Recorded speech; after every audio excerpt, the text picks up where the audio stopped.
Hi friends, ನಾನು Shankar Babu. Like ಮಾಡಿ, share ಮಾಡಿ, ಸಬ್ಸ್ಕ್ರೈಬ್ ಮಾಡಿ. ಸೀರ್ಗಾಳಿ ಸಟ್ಟನಾದ ಟೆಂಪಲ್. ಶಿವಪೆರುಮಾನ್ ದೋಣಿಯಪ್ಪರ್ ಎಂದ ಹೆಸರು. ಪೆರಿಯನಾಯಗಿಯಿಂದ ತಾಯಾರು. ತಿರುஞான ಸಂಬಂಧರಿಗೆ ಶಿವನು ಪಾರ್ವತಿ ದರ್ಶನ ಕೊಟ್ಟ ஞானಪಾಲ್ ಕೊಟ್ಟ ತೀರ್ಥ ಕೋನೇಟಿ ಇರುವ ಸ್ಥಳ ಇದು.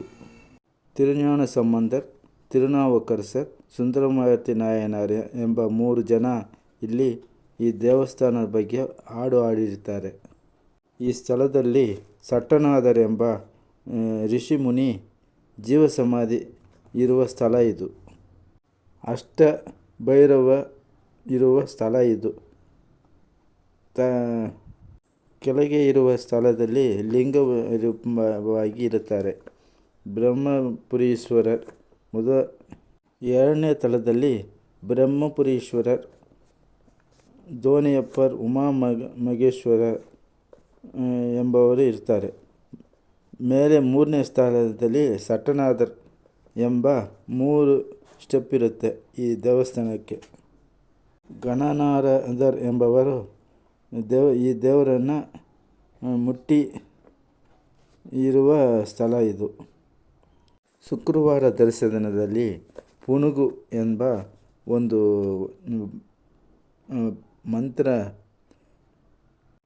ಪುನುಗು ಎಂಬ ಒಂದು ಮತ್ತನ್ನು ಮೈಯಲ್ಲಿ ಪೂಸಿಕೊಂಡಿರುವ ಇದಕ್ಕೆ ಇಲ್ಲಿ ಬರುವ ಭಕ್ತರುಗಳಿಗೆ ರೋಗ ನಿವಾರಣೆ ಆಗುತ್ತೆ.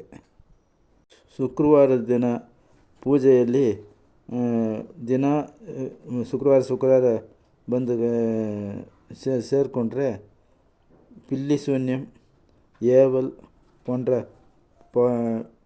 ಶೂನ್ಯ ಮಾಡುವುದು, ಇದರಿಂದ ವಿಮುಕ್ತಿಯಾಗತ್ತೆ.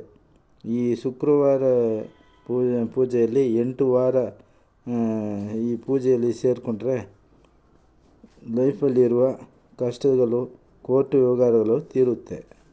ಇಲ್ಲಿ ತಿರುஞான ಸಂಬಂಧಕ್ಕೆ ತನಿ ಸನ್ನದಿ ಇರುತ್ತೆ. ಕೈಲೈ ದೇಶಂ. ಸೀರ್ಗಾಳಿ ದರ್ಶನ ಮಾಡಿದರೆ ಮಗು ಹುಟ್ಟುತ್ತೆ, ಉದ್ಯೋಗ ಸಿಕ್ಕುತ್ತೆ, ಲೈಫಲ್ಲಿ ಒಂದು ಎತ್ತರಕ್ಕೆ ಬರ್ತಾರೆ, ಸಾಲದಲ್ಲಿ ವಿಮುಕ್ತಿ ಆಗುತ್ತೆ, ದುಡ್ಡು ಪ್ರಾಬ್ಲಮ್ ತೀರುತ್ತೆ. ಸಟ್ಟನಾದರನ್ನ ನೋಡಿದ್ರೆ ಹಣ ಕಷ್ಟನೂ ತೀರುತ್ತಂತೆ. ಇಲ್ಲಿ ಪ್ರಧಾನ ದೇವರು ದೋಣಿಯಪ್ಪರ್ ಪೆರಿಯನಾಯಗಿ.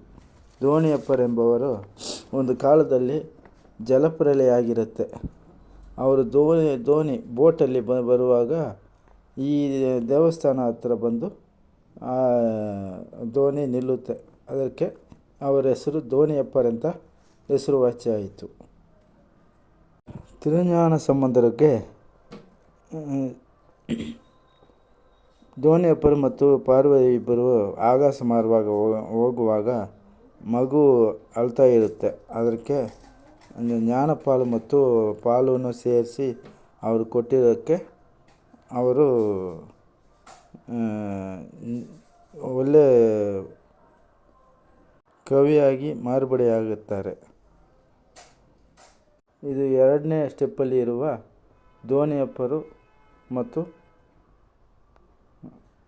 ಪೆರಿಯನಾಯಗಿ ದೇವರು. ಇದು ಎಂಟ್ರೆನ್ಸ್ ನೋಡಿ ಬರುವ ರಾಜಗೋಪುರ ಇದು. ಈ ದೇವಸ್ಥಾನ 3 ಹಂತವಾಗಿ ಇರುತ್ತೆ. ಕೆಳಗೆ ಶಿವಲಿಂಗಮ್ಮ, 2ನೇ ಸ್ಥಾನದಲ್ಲಿ ದೋಣಿಯಪ್ಪರ್, ಪೆರಿಯನಾಯಗಿ ಮತ್ತು